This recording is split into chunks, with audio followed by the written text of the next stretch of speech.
Olá a todos, sejam muito bem-vindos ao podcast Marketing por Idiotas, onde todas as semanas falamos sobre marketing, negócios, tecnologia, sustentabilidade, não porque não está cá o Diogo hoje.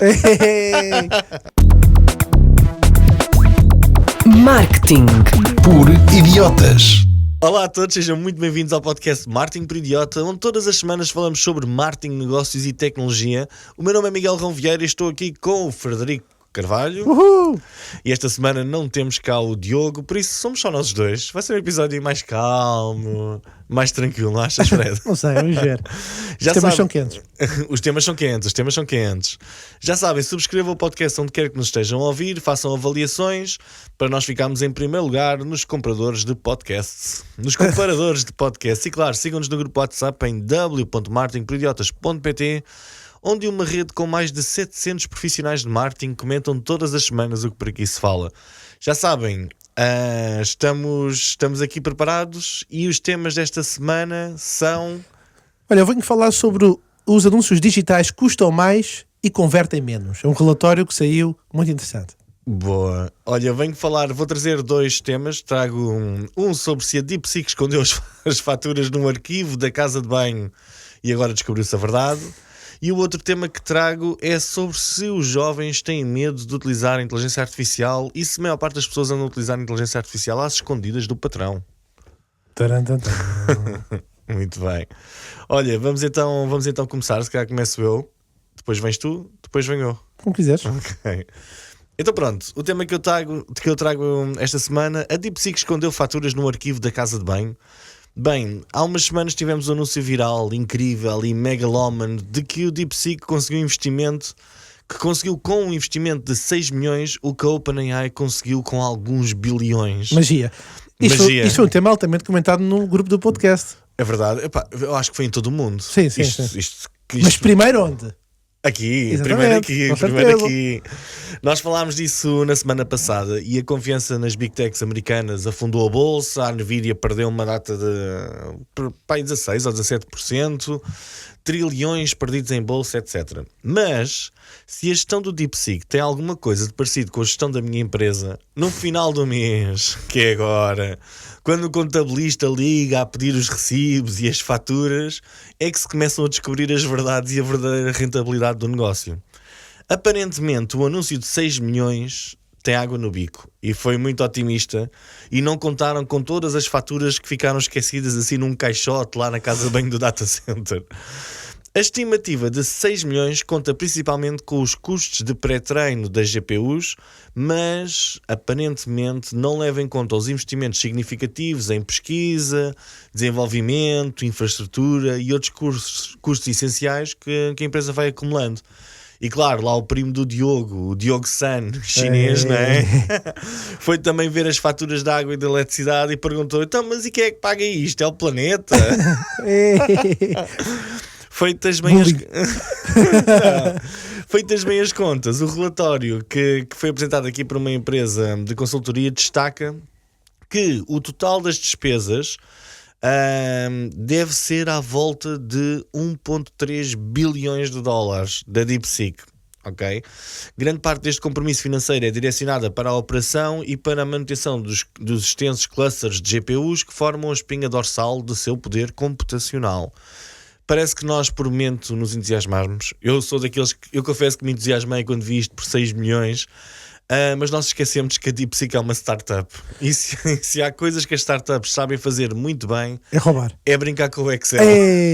É brincar com o Excel e com o PowerPoint. Não, mas assim, eu também vi uma notícia que dizia que havia uma técnica chamada destilação de modelos, Model Distillation, Sim. que era para criar versões menores ou mais eficientes com base nos modelos. E uma das coisas que supostamente se diz que aconteceu, aliás, até foi notícia, é que a DeepSeek aplicou uma técnica de extração de conhecimento, ou seja, fazia chamadas repetidas à API da OpenAI para captar os padrões de resposta e depois melhorar o dele.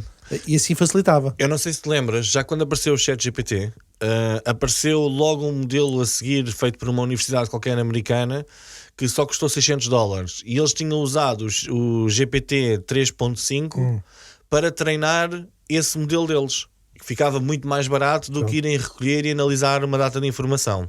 Ok? Mas pronto, aparentemente não é só a técnica utilizada para treinar, mas também existe aqui alguma discrepância relativamente às placas gráficas utilizadas. Eles disseram, a DeepSeek supostamente tem acesso a aproximadamente 50 mil GPUs Hopper, o que levou a alguns equívocos na indústria. A Semi-Analysis, uma consultora, esclarece que isso não equivale a possuir 50 mil H100s, que são as da NVIDIA, como alguns referiram. Mas olhem, sem entrar em pormenores técnicos, parece que há aqui uma espécie de uma embrulhada, e aquele anúncio inicial que foi feito pelo DeepSeek, se tivessem feito num filtrozinho no ChatGPT, provavelmente tinha saído de uma forma um bocadinho diferente. Esse ponto é importante porquê? Porque é bom que os nossos ouvintes se recordem que a América aplicou sanções desde 2022. Impuseram restrições à exportação de chips avançados. Um dos temas é este da NVIDIA, e a questão que vi nas notícias publicadas é que, mas espera lá, como é que a tecnologia chinesa teve acesso aos chips americanos? A resposta da China foi foi aquilo que agora o Miguel estava a dizer, ou seja, o investimento massivo no desenvolvimento de chips, arranjaram uns alternativos que era o Byron, depois comentaram que os GPUs da Huawei iam tentar substituir a tecnologia da NVIDIA, e aquilo que o Miguel trouxe é um ponto importante, porque estes 60 mil GPUs da NVIDIA levanta questões sobre como é que a DeepSeek conseguiu essa capacidade computacional, dado que os Estados Unidos limitam a venda desses chips para a China, e se a DeepSeek realmente utilizou o hardware ocidental sob sanções, eu acho que pode escalar o tema das tensões diplomáticas e levantar novas restrições. É assim, a guerra já começou. Ou seja, nós neste momento temos uma guerra tecnológica entre a China e os Estados Unidos, sem dúvida, não é? Tu concordas, tu não? Não. Ok, então está tudo bem. Pronto, de vez em quando está a mexer aqui concordes. O som. Ok, não me parece haver aqui problema nenhum. Então está tudo bem. É a China. Exato, estamos a ser invadidos. Bem, começamos a partir daqui. Também andam aí uns rumores de que a DeepSeek foi roubar informações, como estavas a dizer, destilação, etc., ao modelo O1 da OpenAI, e que usou algumas técnicas para meter um modelo da OpenAI a trabalhar e a treinar o DeepSeek. E o engraçado é que já houve casos semelhantes em que, entre aspas, podemos dizer que foi roubo. Do caso da Meta com a Stability AI, talvez alguns dos ouvintes não se lembrem, mas isto foi muito recente, 2024, certo, em que a Stability AI supostamente teria usado outputs dos modelos concorrentes como aliás, para treinar as novas versões da Stable Diffusion, como o sistema da Meta. E, já para não falar, aquilo que agora estamos a referenciar, que é a OpenAI, que quis fazer notícia pública da preocupação do uso da sua API para treinar os modelos concorrentes. Isto pode explicar um bocadinho o fecho do acesso gratuito ao GPT-4 para algumas plataformas. Certo. Mas é assim, neste momento, ladrão que rouba a ladrão, não é? Ou seja, eles andam todos a roubar uns aos outros. Primeiro roubaram-nos a todos a nós, à humanidade. E agora estão a roubar-se uns aos outros, o que acaba por ser normal. Eu acho que será que isto é um anúncio de um grande processo legal internacional? Será? Não sei. Mas um processo de quem contra quem, não é? Será que, olha, já agora passo para as perguntas, será que está oficialmente aberta a guerra de inteligência artificial entre Estados Unidos e China? Primeira pergunta. É um bom ponto. Eu acho que esta rivalidade entre os Estados Unidos e a China, assim, não começou agora. Nós sabemos que este caso do DeepSeek e OpenAI vai marcar talvez um novo capítulo, porque estamos a falar especificamente de modelos de linguagem natural, os LLMs. A guerra de inteligência artificial já está em curso através de eu vou investir X, eu vou investir Y. Sendo que nós vemos que há muitos investimentos, no caso nos Estados Unidos, que se auto-intitulam como particulares. Não é? Certo. Mas em todo o caso eu acho que é um braço de ferro, não só por tecnologia, e este tema é muito interessante porque traz o tema de braço de ferro de informação e propriedade intelectual. Portanto, chips. 2, nós estamos a falar de onde é que foi buscar aonde o sistema, em termos de computacional. E depois eu acho que há aqui uma diferença, que é o tema da diferença da pressão. A pressão financeira versus a pressão operacional. Olha, eu percebo o ganho que os Estados Unidos têm ao não enviarem chips da NVIDIA de alta tecnologia para a China. Percebo o ganho de curto prazo. Uma parte deles deve ser produzido lá. Sim. Não sei, mas... Uma comissão para este lado. Mas não achas que existe aqui algum perigo a longo prazo? Ou seja, o não enviarem para lá os chips faz com que eles tenham de encontrar soluções alternativas e desenvolver novas tecnologias. Ou então começarem a produzir eles próprios os seus próprios chips, não é? É o que eles anunciaram, os chips Biden, e a Huawei a substituir os chips da NVIDIA, que às vezes deve ter a ver com velocidade, não é? Exato, mas a médio e longo prazo faz com que a China seja obrigada a desenvolver-se. Como já aconteceu com os sistemas operativos, não é? Como agora aconteceu, nós tivemos há 2 semanas a força do DeepSeek. Depois tivemos o Alibaba a anunciar, que eu também já testei, da Quan. Ou seja, de repente, estamos todos a dizer, não, o ChatGPT que é a cena. E de repente, calma, há Existe aqui outra alternativas. coisa. Não, e o surreal é que eu ainda hoje de manhã estava a testar o Gemini versão 2.0, que é a última que saiu. Quando eu fiz a mesma pergunta ao Gemini, a mesma pergunta ao DeepSeek, o DeepSeek dá 10-0 em termos de congruência, reasoning. O Gemini nunca conseguiu, ainda não conseguiu sair do armário. Está com dificuldade. Está com bastante dificuldade e acho que eu instalei agora já o DeepSeek na minha máquina. Pois tu vi isso, no LinkedIn. E como é que correu? Espetacular. É espetacular. É assim, obviamente é um bocadinho mais lento que o original. Eu não instalei o V3, eu instalei o R1 para ter o reasoning, ok? E eu acho que isto vai ser a revolução, porque qualquer grande empresa vai dizer, não, nós já não vamos aceder e não vamos estar a pagar por cada prompt que fazemos ao ChatGPT ou qualquer um na cloud, vamos ter isto nos nossos próprios servidores da AWS ou mesmo locais para garantir privacidade e que os dados estão seguros, não é? Mas tu não tens o receio, ou melhor, o que se fala é das backdoors, não é? Do quê? Não, porque olha lá, este modelo, tu instalas o Ollama. O Ollama é tipo como se fosse um software que corre LLMs. E o DeepSeek é como se fosse uma base de dados que tu metes no Ollama. Ou seja, se houver backdoors era no Ollama, não era no DeepSeek. O DeepSeek apenas está a gerar respostas. Ok, se bem que, obviamente, eu não sou especialista de segurança, eu não sei se isto é exatamente assim desta forma, mas parece-me ser, tu até podes usar diferentes softwares, não tem de ser o Ollama, e eu, por exemplo, no Ollama posso estar a correr de vez em quando o Llama da Meta, posso usar diferentes modelos. Que acho espetacular e hei de fazer um episódio, hei de trazer isso como tema para explicar um bocadinho melhor como é que isto funciona. Deixa-me só aproveitar o facto de teres falado das versões que estás a usar, aqui instalaste, que nós todos vimos que o ChatGPT lançou uma versão nova, 03 Mini, supostamente é 39% mais preciso e 24% mais rápido, só que apesar dos avanços, parece que este O3 Mini ainda perde precisamente para a versão que tu acabaste de comentar, a DeepSeek R1, em algumas áreas, supostamente física, biologia e química. Olha, e este tema do código fechado, não sei se vai travar a inovação para uma abordagem open source, como tu mencionaste. O que tu achas? Eu acho que estas empresas têm agora de pensar muito bem, do ponto de vista estratégico, o que é que vão fazer nos próximos tempos. Porquê? Isto é como os carros, na minha perspectiva. Estou a pensar nisto agora em tempo real. Que é, se a tecnologia automóvel tivesse evoluído logo para o estágio em que os carros estão agora, as pessoas nem conseguiam compreender esta evolução. E eu acho que eles estão muito focados agora em aumentar as capacidades dos diferentes modelos, mas a maior parte das pessoas comuns nem conseguem perceber a diferença entre um modelo e outro. Ou seja, os modelos atuais já são tão bons e tão porreiros que devemos deixá-los cimentar agora um bocadinho e deixar isto evoluir, se calhar trabalhar um bocadinho mais na eficiência, na performance, no ser mais rápido, que alguns não são, não é? Do que em algumas funcionalidades. Por exemplo, eu hoje de manhã estava a trabalhar no ChatGPT e reparei que ele agora já tem ali uma parte nova qualquer para construção de tabelas. E depois tu começas a interagir com as tabelas e vais mudando as células e tal. E eu, porreiro, está aqui uma boa funcionalidade.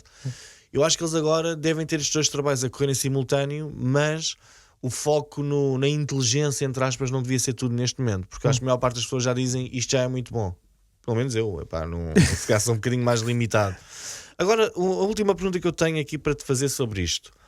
Tu achas que a diferença entre continentes faz com que as comparações de números sejam cada vez mais difíceis? Por exemplo, estes da DeepSeek vêm com 6 milhões. Uau, arrebentaram com o mercado americano, não é? Perdeu-se muito valor em bolsa.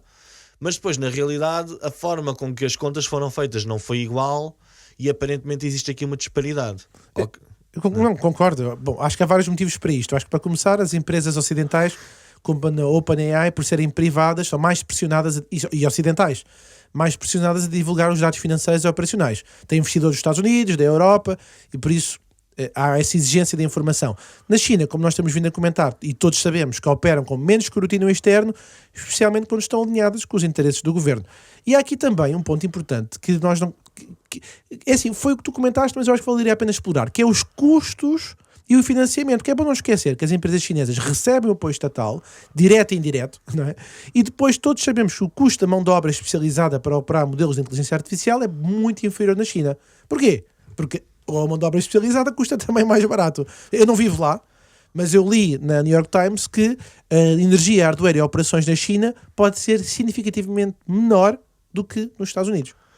Pois, ou seja, as medidas de unidade não são as mesmas, mas isso também acontece com todos os outros produtos e serviços do mundo, não é? Pronto, mas isso pode explicar porque é que um pode ser mais barato do que o outro, que é não ser tão transparente, como tu disseste, mas também haver factualmente preços mais acessíveis. Pode haver aqui um problema de consistência nos dados e que leva a análise um bocadinho erradas. Concordo, sim, concordo. E há aqui um ponto que eu trouxe para pimentar aqui a nossa conversa, que é um tema que tu não adoras, mas é o facto da China ter menos restrições sobre os dados privados, o que pode também permitir aqui treinar modelos com um volume gigantesco de informação sem grandes obstáculos legais. Ou seja, é um tema que tu... Mas será que nos primeiros modelos da OpenAI houve essa preocupação? Dados privados? Aquilo até disparava chaves da API. Ninguém sabe onde é que foi buscar. Exato, aquilo era uma grande loucura. Não, mas nós sabemos que o acesso aos grandes modelos de base de dados é limitado na Europa e nos Estados Unidos. Quer dizer, menos nos Estados Unidos, mas na Europa sabemos que sim. Ou seja, eu ontem li que as primeiras regras do AI Act, o regulamento que estabelece as regras para a utilização da inteligência artificial na União Europeia, começaram já a ser aplicados no dia 2 de fevereiro, portanto, de 2025.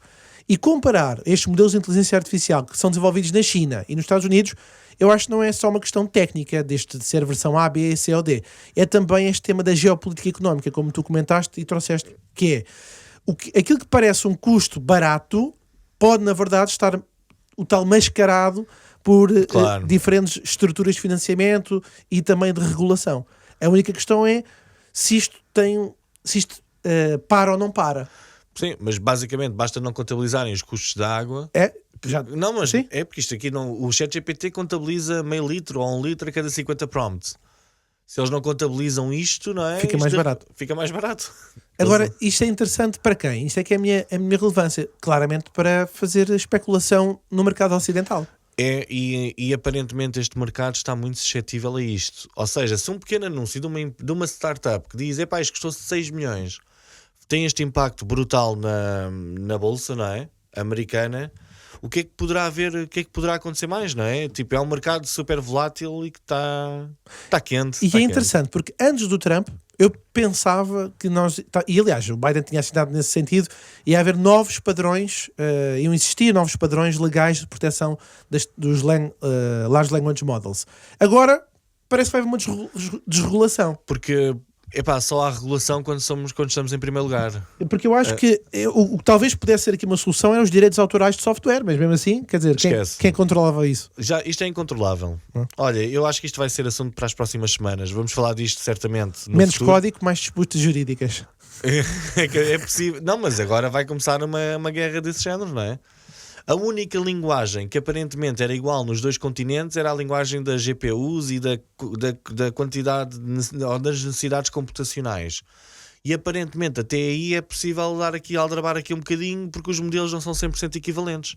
Ou seja, estamos cá para ver e vai ser incrível estes próximos tempos. Eu pessoalmente sou daqueles que acredita que ainda bem que a DeepSeek apareceu, porque isto vai obrigar a estimular toda a gente. Logo para começar por ser open source e vai estimular a inovação, de certeza. Levanta este tema das questões éticas, mas a maior parte das pessoas... Isso, questões éticas há em todo lado. Olha, se ainda não fizeram uma review, eticamente podem fazê-lo e podem ir ao Spotify, deem-nos uma review, metam lá o sininho e essas coisas todas, quem está a ouvir no YouTube. E agora vamos ao segundo tema, que é um tema que eu confesso, quando estava à procura do meu tema, também vi notícias sobre isto, Fred, e acho que é super interessante. Então, vá, podes lançar-te agora. Sou eu? És tu. Muito obrigado, agradeço a gentileza. Ora bem, então eu quero falar sobre os anúncios digitais, o facto de custarem mais e converterem menos. Estamos a falar de um relatório, mas antes de deixar já ao suminho, imaginem o seguinte: gastar 13% mais em publicidade online e ainda assim ver menos conversões. Parece um mau investimento. O que tu achas, Miguel? Bom, eu sei que isto é a área que o Miguel opera com regularidade, mas é exatamente isso que está acontecendo no digital em 2025. As marcas estão a pagar mais para atrair visitantes, mas a frustração dos utilizadores está a cortar o retorno desse investimento. Sem um tal novo relatório chamado Digital Experience Benchmark Report da Content Square, que analisou, atentem bem, 90 mil milhões de sessões e 6 mil websites, para identificar as grandes tendências da experiência digital. Bom, qual é que é o verdicto? É que as marcas estão a investir cada vez mais em tráfego pago para compensar a queda do tráfego orgânico, mas isso está a ser descaro. O custo médio de uma visita online subiu 19% nos últimos 2 anos, enquanto as taxas de conversão caíram 6%. E, curiosamente, parece que o problema não são só os anúncios, mas a crescente frustração dos utilizadores. Miguel, antes de eu passar aqui para a fase dos dados, apraz-te comentar alguma coisa? Olha, é assim, a sensação que eu tenho, e eu basicamente o meu trabalho é angariação de leads e conversões, é que realmente, e principalmente no Google, as coisas estão a chegar a níveis completamente descontrolados. Tu já tinhas comentado aqui em off. Os preços não param de aumentar, mas faz sentido porque se os resultados orgânicos começam a cair, as marcas precisam de encontrar uma solução. Certo. Mais marcas a tentar comprar espaço publicitário, ou as palavras-chave, não é? Obviamente aumenta a concorrência e faz com que os preços subam, mas não me parece que seja só o aumento da concorrência que faz os preços subirem. Acho que a própria Google está a fazer o custo aumentar propositadamente. E é assim, cliques mais caros implica visitas mais caras ao site, que mantendo tudo igual já significavam conversões mais caras. Agora, com outras evoluções que estão a acontecer a nível dos utilizadores, que já estão a ficar cada vez mais resistentes a preencherem formulários e não receberem aquele valor instantâneo que querem, e que valorizam cada vez mais os seus próprios dados, eu acho que estamos aqui a chegar a uma fase em que as estratégias e as táticas vão ter de começar a mudar. Bem visto. O que me leva a falar precisamente dos grandes problemas do digital em 2025, reportados no relatório que eu mencionei. O que é que está a correr mal? Bom, então são 4 pontos, para não vos maçar aqui, caros ouvintes, mas que eu destaquei como aquilo que eu considero os mais interessantes e relevantes. 1. Tráfego pago não converte tão bem, com taxas de conversão de 1.83, tem sido este o benchmark, comparado com 2.66 do tráfego orgânico. Portanto, repetindo, tráfego pago 1.83 e o tráfego orgânico 2.66. Isto são conversões para vendas. Taxas de conversão para E-commerce. vendas. Ok. Aqui não referiu para e-commerce, o que é um bom ponto. Mas deve ser. Vou ter que voltar a ver aqui o relatório enquanto estamos aqui no podcast. Não, sem problema, porque 1.83 para angariação de leads seria um desastre. E há aqui um ponto também interessante, que o Miguel referiu há bocadinho. Em termos estatísticos, o tráfego orgânico caiu 5.7%. Daí esta aproximação ao tráfego pago. Tu queres ir comentando uma a uma? Ou... Queres? Não foi. Olha, eu acho que podemos ir comentando uma a uma. Vai. Eu acho que é normal que o tráfego pago não converta tão bem como o tráfego orgânico. Porquê? Tem tudo a ver Os com... ouvintes não estão a ver, mas eu estou a fazer um sorriso. Pelo facto do tráfego orgânico está com a taxa de conversão que ser o dobro do pago. Mas tem a ver com os aldrabões do outro lado. Porquê? Dos pagos. Não, com os aldrabões que é o fornecedor, que é o Google. Porquê?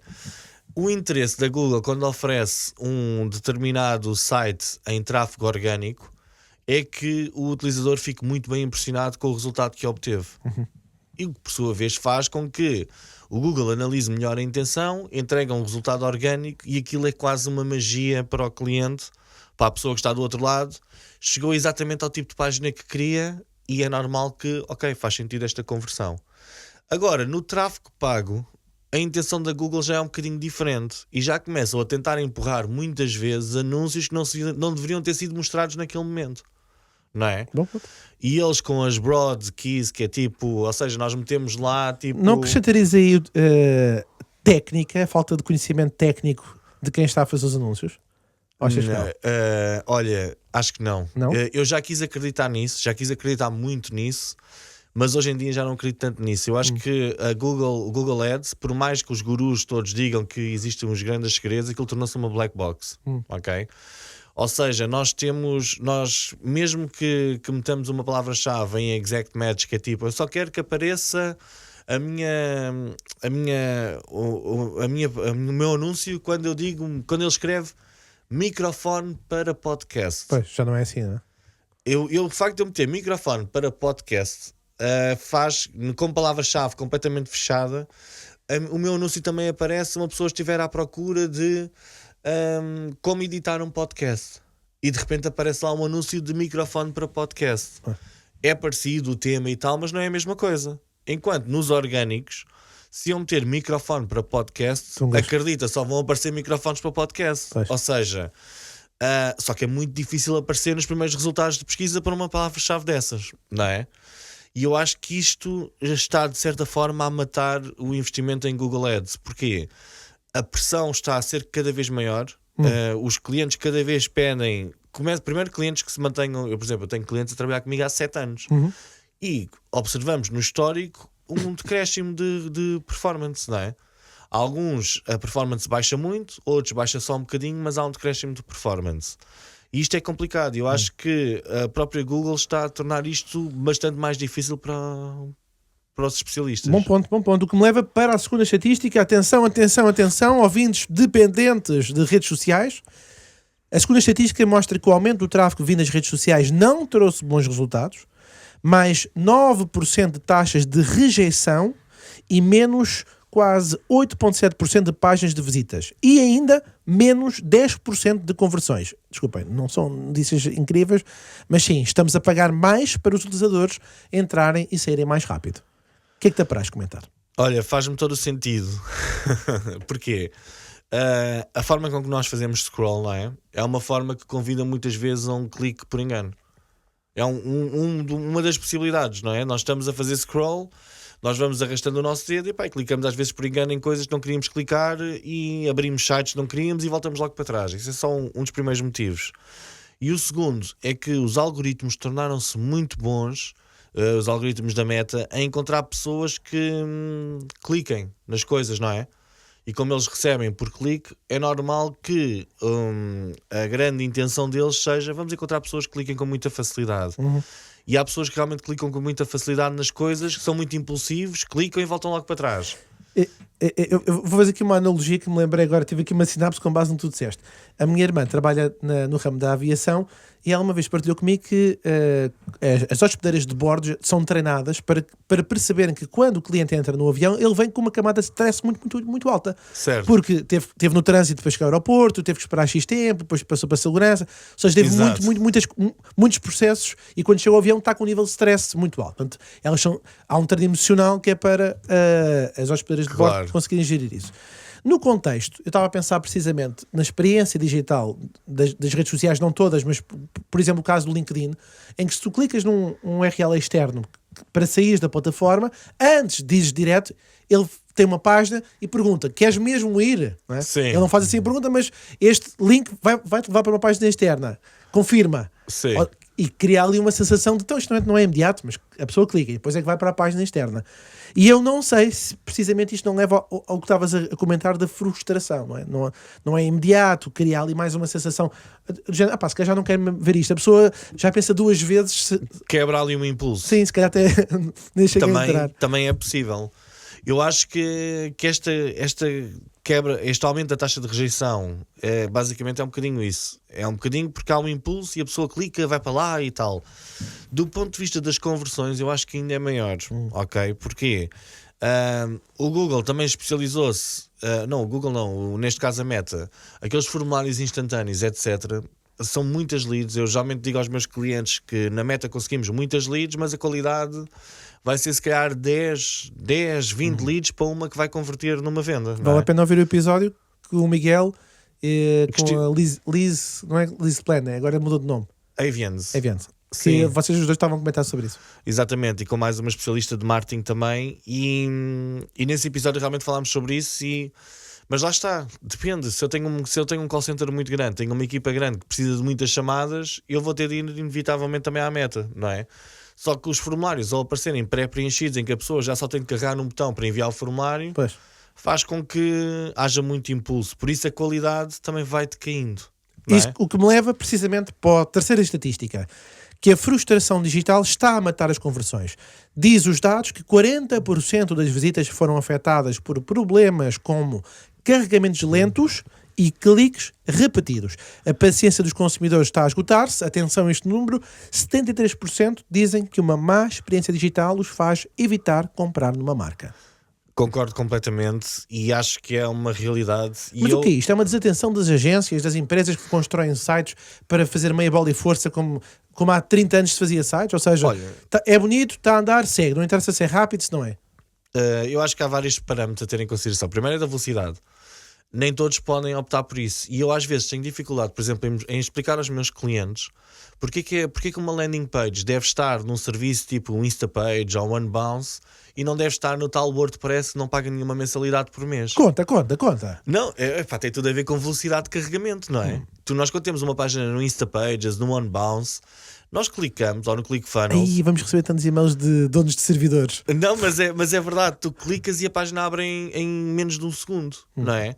Por isso é que pagas depois uma mensalidade de 100 e tal euros, mas se tu levas as conversões a sério, tu tens de ter estas Mas páginas pagar assim. uma mensalidade para ter um servidor dedicado, também tens essa rapidez. E um CDN ainda fica mais rápido. Tens essa rapidez, mas cá não tens a capacidade técnica do teu lado, na tua equipa, de configurar um desses servidores e ter as coisas a funcionar constantemente como deve ser, não é? Muitas empresas de servidores dão esse serviço. Mas é um pau de dois bicos. Eu falo da minha experiência profissional. Eu nunca consegui ter um serviço de alta qualidade sem ser num destes isto serviços. Isto é uma forma de estás a pedir um patrocínio. Genial, Miguel. Genial. Não, mas olha, é o que eu sinto, ok? A nível de velocidade é isso. Okay. O WordPress nunca há de ser muito mais rápido, mas depois, a nível da user experience, eu acho que o que acontece é o seguinte: é que nós usamos as ferramentas tipo os templates do WooCommerce, no WordPress, etc. E nós não temos poder total sobre aquilo que nós estamos a entregar ao cliente. Ou seja, não conseguimos que, se tu tiveres de mudar uma coisa antigamente... O WordPress é bastante rápido, mas pronto. Mais ou menos, tu se queres trocar uma coisa no checkout, tu não trocas facilmente. Uma pessoa hoje em dia, no checkout do WooCommerce, tu não tens controle total sobre aquele espaço. Tinhas que instalar um plugininho. Tens de andar a instalar coisinhas e depois mais coisinhas que tornam a coisinha um bocadinho mais lenta e menos funcional e às vezes dá ali uns erros ou não. Eu acho que nós estamos a ficar mais desatentos em relação a isso. Mas, então o que me leva... mas deixa-me só dizer isto. Mas a má experiência digital muitas vezes há aqui um contrassenso enorme. Por exemplo, eu às vezes entro em sites de notícias e tenho um videozinho. E eu quero ver o videozinho e de repente tenho de apanhar com um vídeo de 30... Quero ver um vídeo de 1 minuto. Certo. Tenho de apanhar com um vídeo de 30 segundos e depois às vezes a seguir ainda apanho com mais um vídeo de 15 segundos e depois mais um de 5 e que não dá para saltar. E de repente eu acho que as marcas cada vez pensam menos no valor das conversões. Ou seja, o meu tempo enquanto utilizador tem um valor. Pagas o premium e deixas de ver anúncios. Não, pagas o premium, não é bem assim, não é? Se a marca quer que tu consumas e que depois faças compras, etc., um produto custa 10 euros e o processo de checkout demora 2 minutos, esse produto tem muito menos probabilidade de ser vendido do que um produto que custa 20 euros e o processo de checkout demora 10 segundos. Certo. Não é? O tempo custa também faz parte do custo do produto. E acho que às vezes não pensamos nisso. O que me leva à quarta e última estatística, que é o preço de uma página lenta. 53% dos utilizadores saem sem interagir. Isto é um bom benchmark, porque há muita gente que pergunta qual é que é a taxa de rejeição média, e isto é do bounce rate, e isto pode ser um bom indicador. Já é os 50% desde que eu me lembro da internet, não é? Mas olha, sabes o que é que eu acho que isto muitas vezes é importante, mesmo para pessoas que já estão a ouvir que têm experiência, indicadores atualizados, se mantém ou não, é importante, e depois haver médias. Às vezes andamos todos... não, isso, sem dúvida. Quais são as médias? São estas. Ok, pronto. E digo-vos, o relatório tem muitas mais, eu só escolhi 4, que é para isto não se alongar. Até porque para quem trabalha nesta área, convém saber estes benchmarks para se defender dos clientes. O que me leva a uma pergunta para te tocar nas costelas da dor. Com o aumento dos custos por clique, como tu bem evidenciaste, e a queda comprovada das conversões, será que as marcas deviam repensar completamente a sua dependência do tráfego pago? Olha, antes de irmos lá, quero só falar aqui um bocadinho Reparem aqui que eu quero aconselhar o Miguel ao tráfego orgânico. Não sei se estão a perceber. Não. Olha, antes disso, aqui a questão do preço de uma página lenta, 53% dos utilizadores saem sem interagir, o que tinhas dito anteriormente. Bounce rate. Os 50% já acontece, já me lembro da bounce rate ser 50% desde o princípio da internet, e a internet era mais lenta. Retalhistas são 30 e tal %, que eu já os vi todos. Eu acho que o que nós devemos começar a pensar, mais do que uma página lenta, porque todas são relativamente rápidas a abrir, ou praticamente todas, desde que utilizem os serviços que eu disse, é o preço de uma oferta lenta de perceber. O link de afiliado, não vi. O preço de uma oferta lenta. O que é uma oferta lenta? É quando o utilizador entra na página e não consegue perceber logo a oferta e fica ali tipo, o que é isto? Estes tipos, o que é que estão a oferecer ou não me estão a oferecer e tal, sente-se confuso e sai. E eu acho que nós devemos começar a analisar um bocadinho mais. O problema é que isto é difícil de medir com uma taxa, não é? Mas sequer atribuímos muitas coisas. Isto é porque o servidor está lento e a página demorou tempo a abrir. Claro, E às vezes atribuímos muita culpa a isso. Tu próprio já comentaste, Microsoft Clarity, Hotjar, todos eles ajudam a uma camada extra de conhecimento. Além do bounce rate, ver como é que a pessoa navegou com o rato, essencial. Espaços quentes e frios. Essencial, mas agora acho que há uma que comecei a aplicar e que acho que é muito fixe, que é, metemos o pop-up quando a pessoa vai para sair. Ok? O exit intent. Sim, e nesse pop-up ser só um clique e a pessoa tem de responder a uma pergunta de género porque está a abandonar a página, e depois tens lá 3 opções ou 4. Não me interessa, o produto pareceu caro, tal e 2014 apliquei isso na conferência Click Summit, que era quando a pessoa estava a sair porque do checkout e não ia comprar o bilhete, prefere que nós possamos o contactar por telefone. Sim, mas aí tu não estás a perceber exatamente o que está a Tu ali acontecer. queres dar 3 botões de opção. É tentares analisar esta questão da oferta. Fazes quase esta oferta não é boa para Net mim. Promoter Score logo ali. Então, Não é bem o Net Promoter Score, é mais para tu conseguires perceber, ok, então eu enganei-me no tráfego que trouxe para a pessoa e a pessoa diz, eu não tenho interesse neste produto, ou este produto parece-me caro, este produto não faz tudo aquilo que eu quero. E é só isto. Okay. E começamos a perceber, e ao fim de algum tempo, e ao fim de algum tráfego, percebemos, ok, então realmente eu tenho aqui um problema a explicar esta oferta. Não é? Porque a oferta, acredito eu, é um dos grandes principais motivos pelo qual a bounce rate, eu não sei, por acaso responde-me tu, oficialmente, quanto tempo depois é que se pode considerar uma bounce rate? Ou seja, a pessoa entra na página, está lá 2 minutos e sai. Há uma bounce rate porque só viu uma página? Bom, para já estar lá 2 minutos já é uma média que não acontece. Tipicamente é tão rápido. Eu disse 2 minutos para dizer 2 minutos para... Mas não sei o que é que os relatórios identificam como o tempo médio para considerar o bounce rate. Também convém ver se também isso. E tinha que ver também se difere de plataforma para plataforma. Mas agora, é isto. Será que achas que as marcas deviam repensar a sua dependência do tráfego pago? Ou qual é que é o canal, não é? Eu acho que as marcas, agora mais do que nunca, devem repensar completamente a sua dependência em todos os canais. Não, tráfego orgânico podes não, meu amigo. Não mexe. Todos os canais, ou seja, nós não podemos estar completamente dependentes de tráfego orgânico, porque senão a Google um dia lembra-se e de repente o nosso negócio vai à vida. Também não podemos estar completamente dependentes de tráfego pago, porque senão os canais que estamos a utilizar vão à vida, não é? Podem ir. Nós podemos ser banidos. Epá, eu sempre falo isto, falo com certo. Vocês já sabem, não é?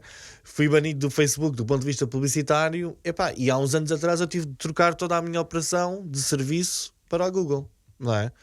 Ou seja, eu acho que não podemos estar completamente dependentes de um só canal, porque na realidade esse canal não é controlado por nós, não é? Sim, diversificar, sem dúvida. Eu lembro-me que nós, numa das primeiras aulas de marketing e de marketing digital que nós temos, canais próprios, canais ganhos e canais... Earn, own e shared. E o pago. E o pago, exatamente.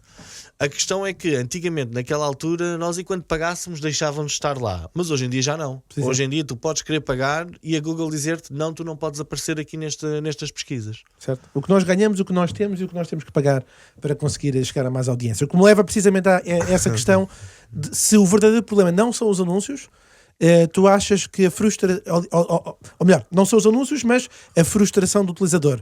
A culpa é da experiência digital? Olha... eu acho que é tudo. O que é que traz frustração? Seja, é do ser humano.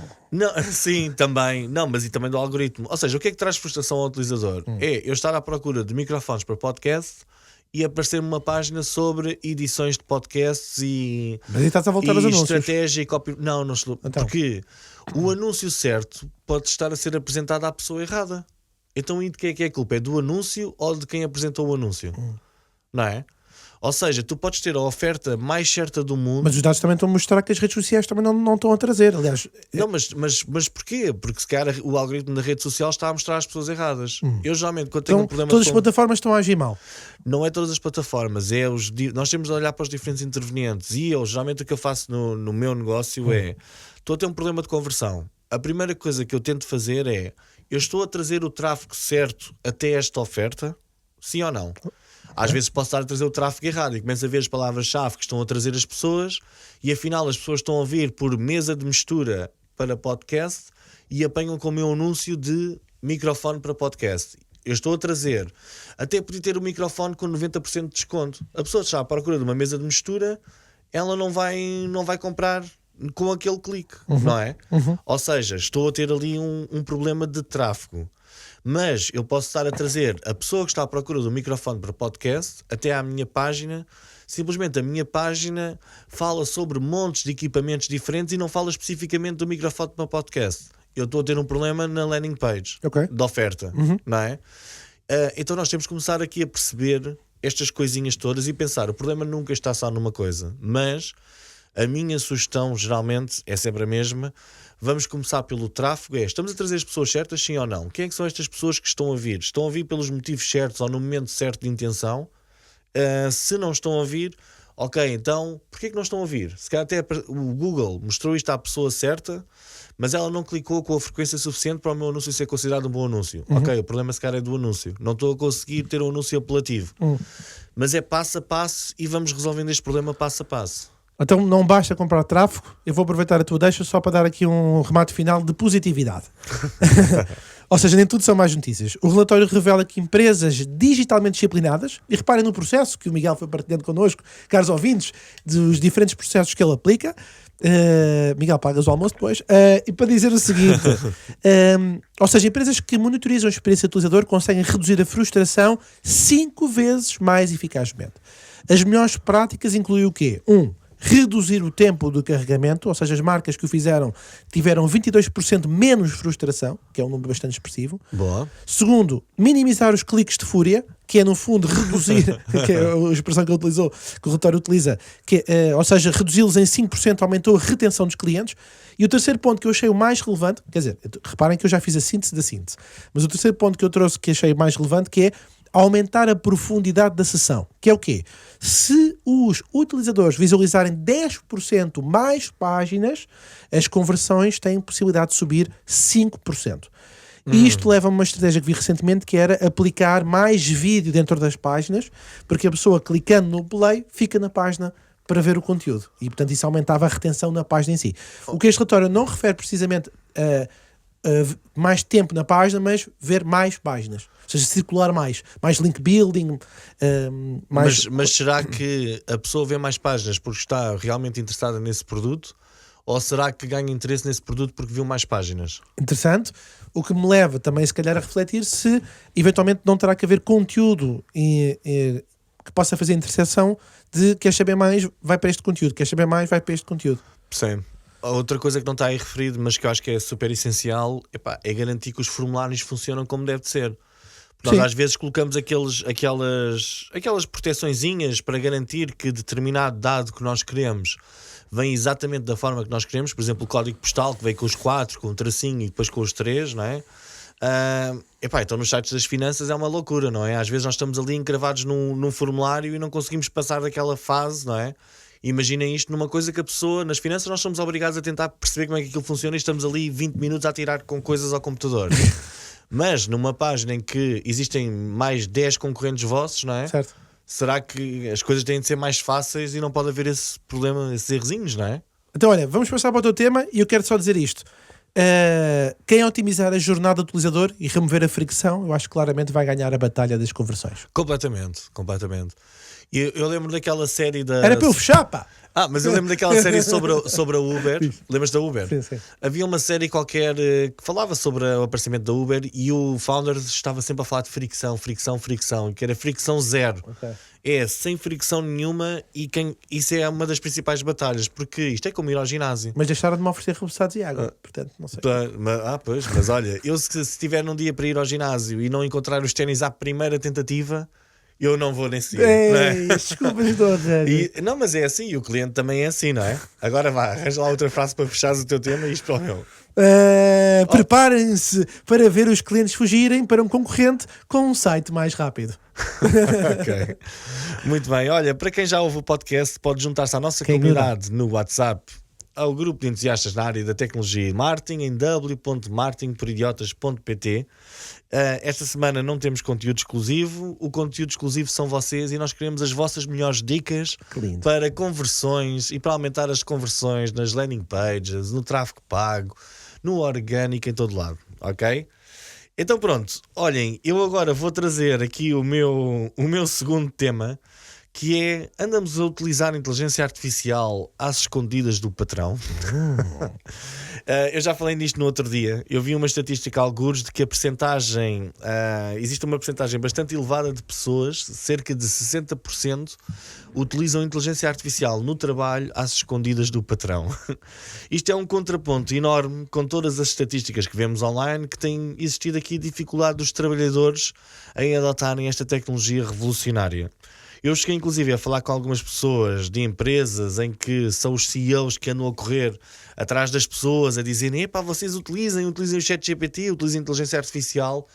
O que é incrível, não é? Temos o CEO da empresa a tentar falar com os outros sobre inovação tecnológica e sobre utilizarem ferramentas. Eu falei com alguns amigos e deparei-me com a mesma realidade. A maior parte do pessoal já utiliza alguma forma de inteligência artificial, sendo a mais comum o ChatGPT, para os ajudarem nas suas tarefas, mas não dizem a ninguém. O motivo pelo qual não dizem aos seus diretores e patrões é o medo de receberem ainda mais trabalho, ou de começar a parecer que o trabalho é demasiado fácil e acontecer aquilo que aconteceu há uns anos com as primeiras ferramentas incríveis do Microsoft Office, que é os patrões começarem a dizer: isso é fácil, isso é só carregar aí num botão e está feito. Já uma vez ouviste isso, Fred? Sim. Eu lembro que eu tinha um diretor que achava que era mesmo assim. E aconteceu com o Excel. No início havia muitos patrões que não entendiam a automação, achavam que aquilo fazia tudo sozinho. Sim, e mesmo o pessoal que trabalhava com os números e com os dados teve muito medo do Excel numa fase inicial, não é? Achava que ia roubar os trabalhos, o pessoal todo e tal. Mas olha, isto é transversal a todos os departamentos dentro da empresa. Mas o departamento onde talvez isto se torne mais curioso é o departamento de marketing, que foi um dos primeiros a ser fortemente abalado pelo ChatGPT, assim que ficou disponível para todos. Concordas com isto? O marketing foi o primeiro grande departamento a ser assim muito abalado? Pela experiência, que foram os primeiros early adopters, com certeza.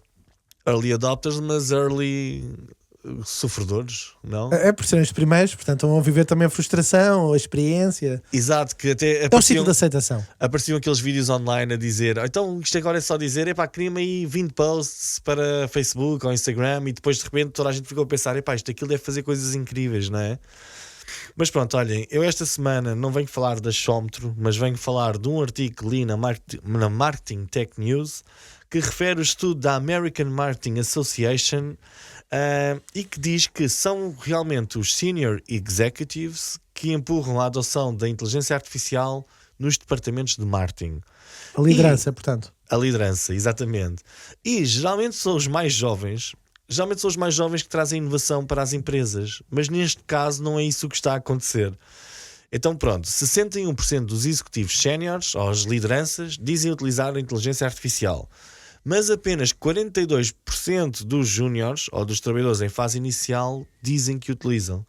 Mas há alguns dados estranhos. Por exemplo, 2/3 dos executivos dizem ter recebido treino formal em inteligência artificial, enquanto apenas 1/3 dos júniores dizem ter recebido também treino formal. Só para comentar que eu acho que o medo da inteligência artificial acho que não é receio sobre a tecnologia, mas o medo de perder o valor profissional. Boa. Porque eu acho que isto pode estar ligado ao facto dos mais velhos já viverem outras disrupções tecnológicas, já terem vivido o surgimento da internet, as redes sociais, o cloud computing. Os mais novos sentem que a inteligência artificial pode tirar-lhes oportunidades antes mesmo de se afirmar no mercado. Mas já lá vamos, não me estragues aqui o texto, porque já estás a dizer coisas que eu ia dizer mais à frente. Não, desculpa, não sabia. Mas eu quero comentar isto porque, ao mesmo tempo, a minha experiência académica mostra-me outra coisa. O que é que a tua experiência académica? Então agora? Agora deixa o nosso ouvinte à espera para chegar até ao fim. Então, será que o problema é a aposta na formação? Nós estamos a dizer aos funcionários: utilizem, mas aprendam sozinhos. Um jargão que surge neste estudo é o fosso de confiança, a tradução grossa que eu fiz para português, na tecnologia, em que 55% dos séniores confiam nesta tecnologia contra apenas 33% dos júniores. Os jovens, claro que dizem que estão preocupados com a autenticidade do trabalho desenvolvido, claro, porque sentem que não foram eles que fizeram. E se calhar vai de acordo com aquilo que tu acabaste de dizer, que é: o medo não é... Os jovens, toda a gente diz: não, eu acho que a inteligência artificial não faz isto bem feito. Mas na realidade o medo ou a objeção não é o trabalho ou a qualidade do trabalho de inteligência artificial, até porque é um apoio, não é o trabalho completo, mas mais o que significa para a sua própria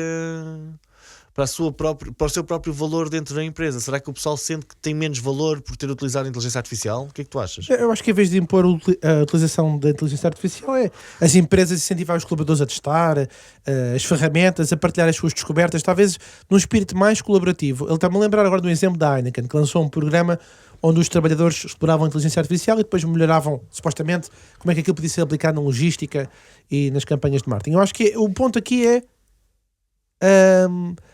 nós refletirmos como é que a inteligência artificial pode acelerar a adoção. Portanto, quais são os benefícios práticos para o dia-a-dia? Acho que a liderança pode fomentar talvez assim a utilização para os colaboradores. Epá, eu sou daqueles que acredito que... Primeiro, eu acredito que quanto menos tempo uma pessoa precisar de trabalhar para executar um trabalho, mais valioso é para a empresa. Mas vai acontecer o que tu disseste há bocadinho, e isso aí não há forma de mudar. É uma questão de mentalidade que é... a carga de trabalho vai aumentar. É uma coisa natural. Eu dei comigo agora, ontem, numa reunião que estava a partilhar com a minha equipa algumas coisas para um projeto que estamos a fazer. Então o que é que me dei? E acho que é um novo hábito que vai começar a aparecer nas empresas.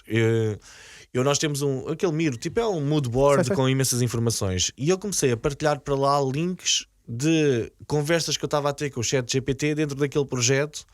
Porquê? E disse, olha, para o público-alvo, eu tive esta conversa com o ChatGPT, está aqui... Continuem a conversa se quiserem, ok?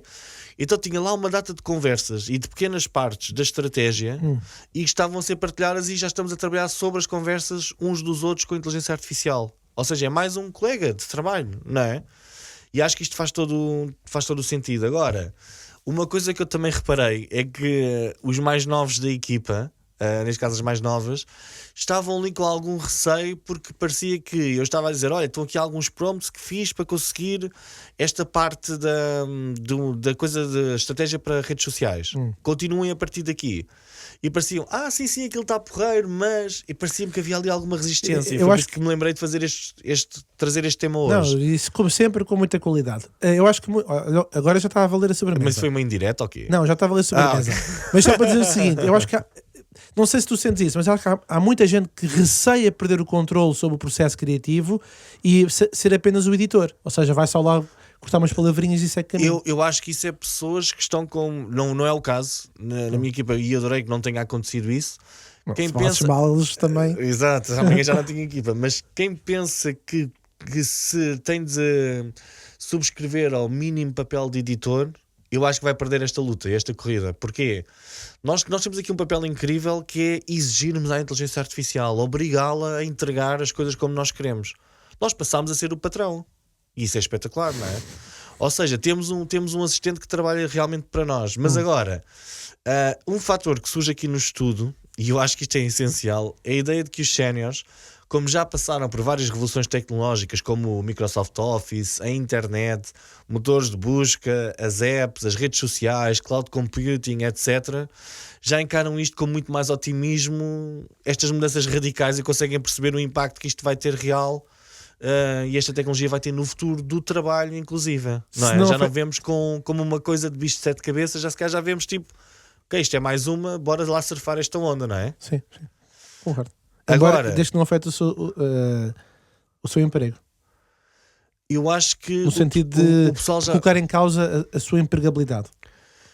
Eu acho que o pessoal já percebeu que aconteça o que acontecer, tu tens de te adaptar. Os mais velhos já perceberam isso, porque já passámos por muita coisa também, não é? Certo, mas eu acho que eu costumo partilhar isto nas aulas de transformação digital.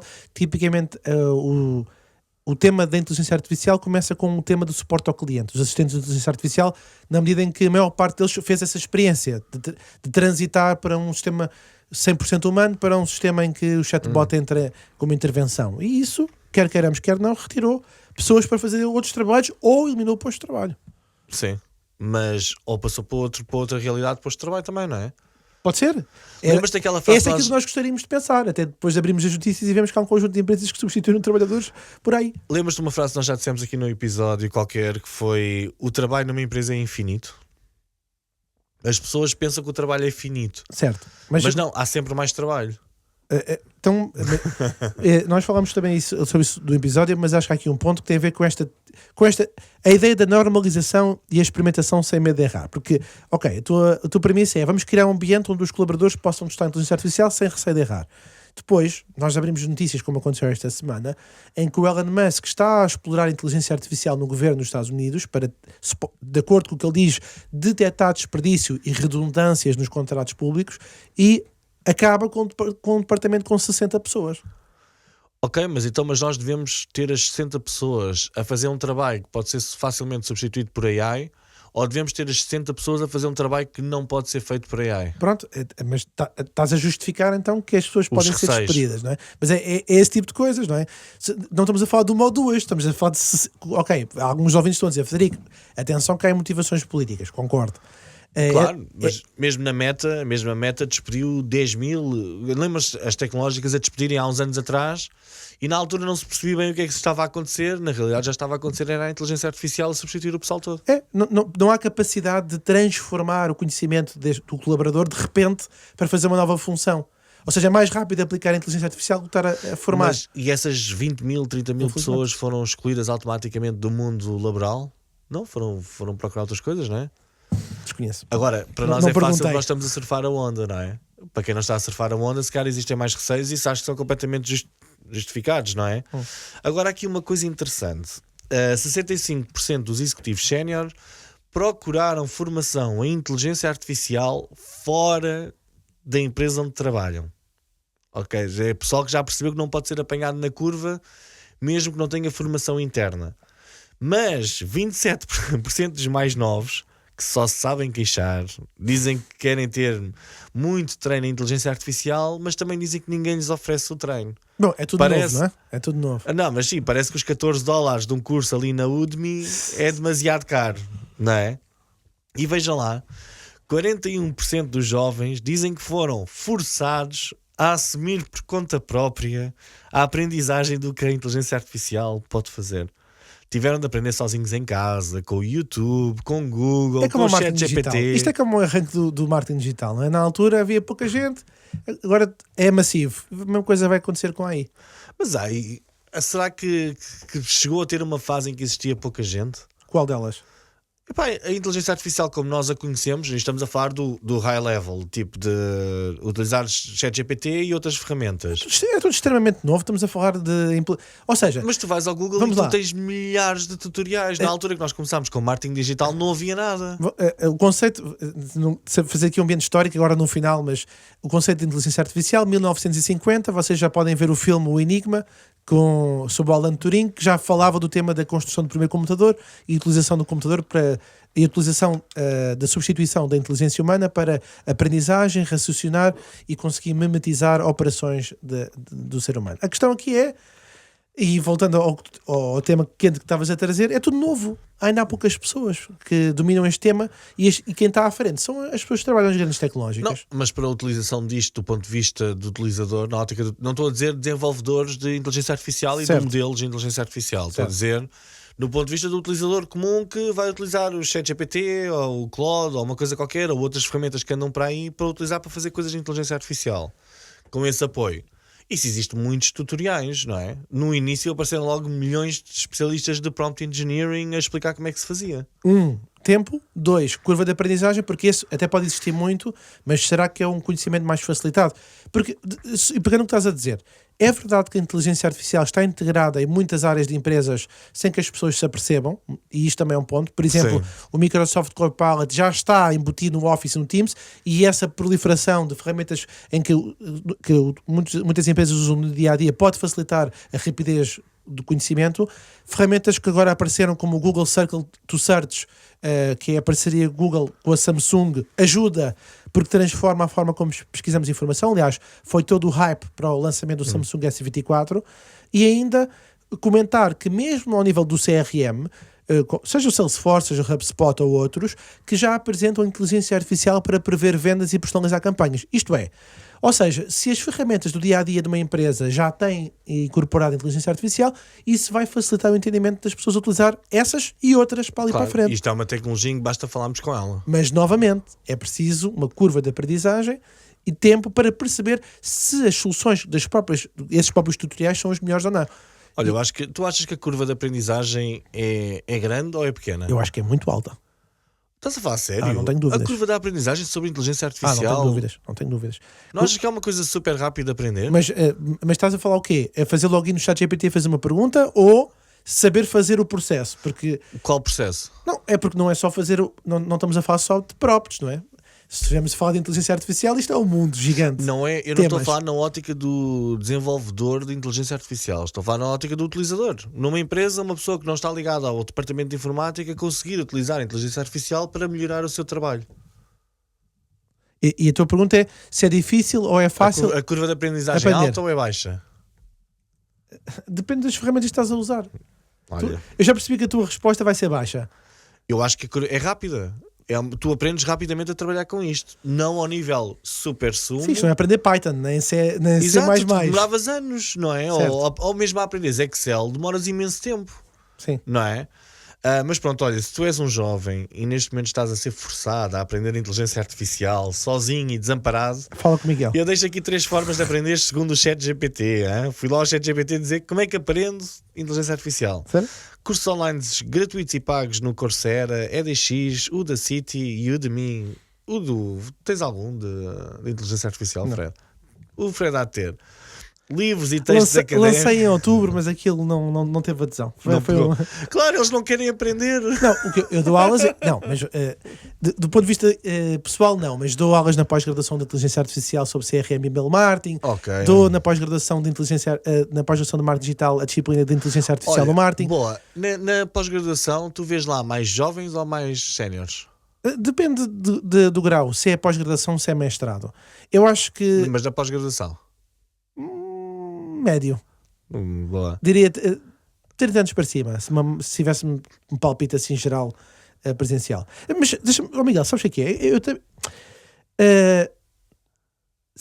Fácil para utilizadores, quando nós pensamos, por exemplo, em ferramentas de low-code ou no-code, não é? O tal ChatGPT, o DALL-E, o Copilot, toda a gente concorda que é baixa. Porquê? Porque a interface é extremamente simples, aquilo é interativo, os conceitos técnicos, estamos a falar de comandos, prompts, não é?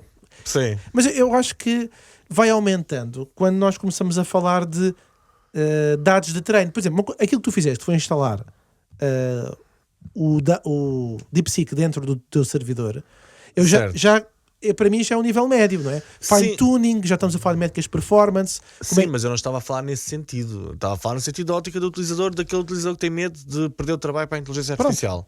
Então, se colocamos aí, só para dizer que a camada a seguir seria o tal Python, o TensorFlow, o PyTorch, que são já competências estatísticas, matemáticas para desenvolver algo personalizado. Isso não é para Mas a se maior for- parte dos utilizadores, Pronto, não é? uma parte dos utilizadores eu diria que é baixa, sim, pronto. Considerando que o foco na utilização prática e na experimentação e na forma como as interfaces estão... Por exemplo, o Zapier da vida, por exemplo, também tem já... Eu cheguei agora aqui ao YouTube e meti AI for Accounting. Mas varia conforme o nível de experiência e ferramenta. AI for Accounting para contabilistas. E tenho aqui uma data de vídeo já a dizer Top AI Tools for Accountants, ChatGPT for Accountants with use cases.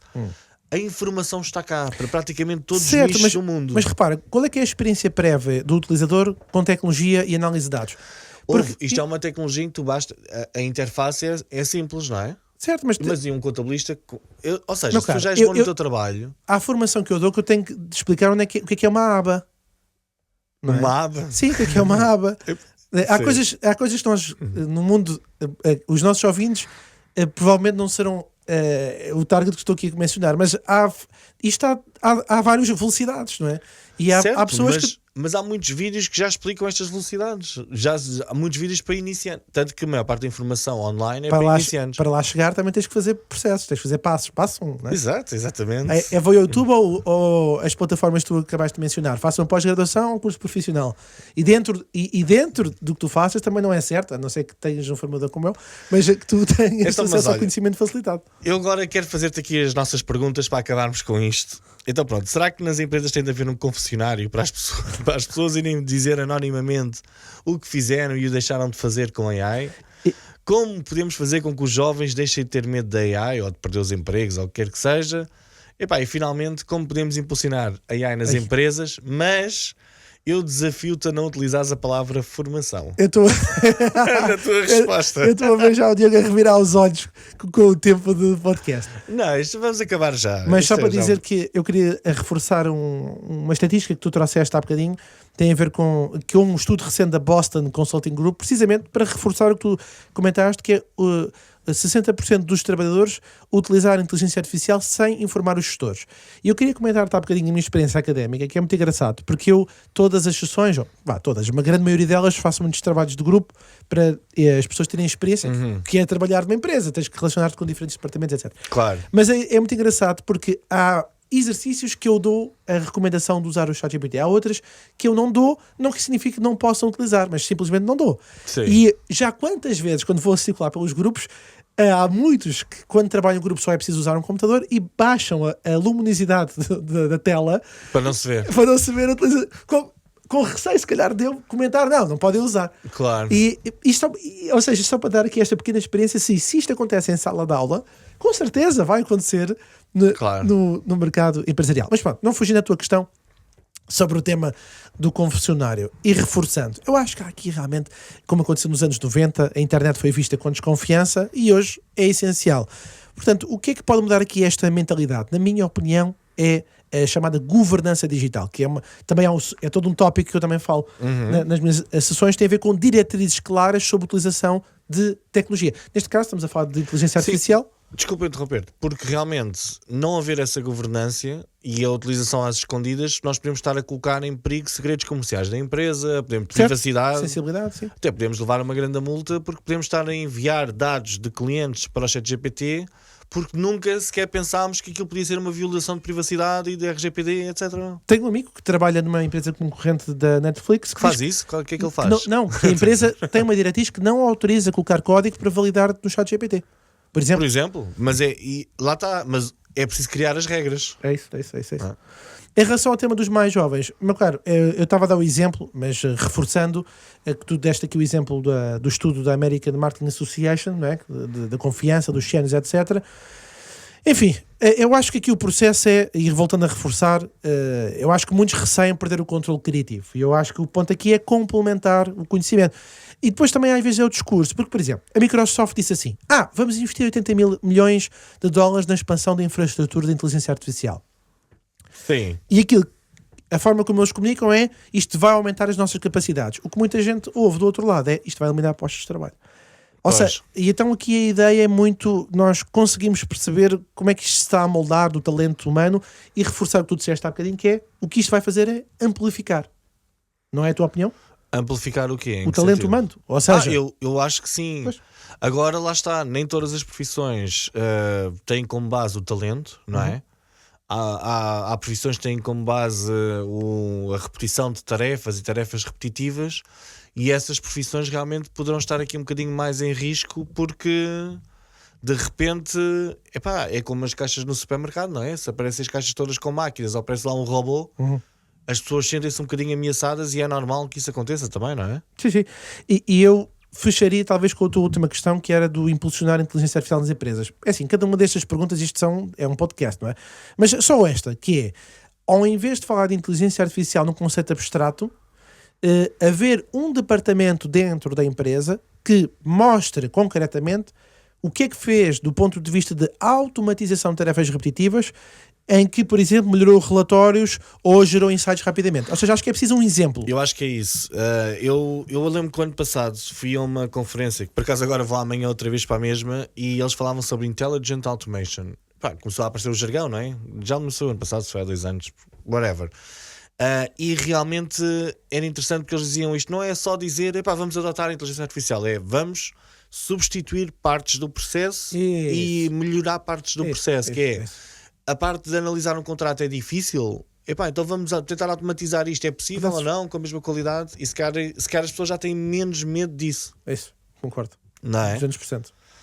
Muito bem, olha malta, eu espero que tenham gostado de ouvir.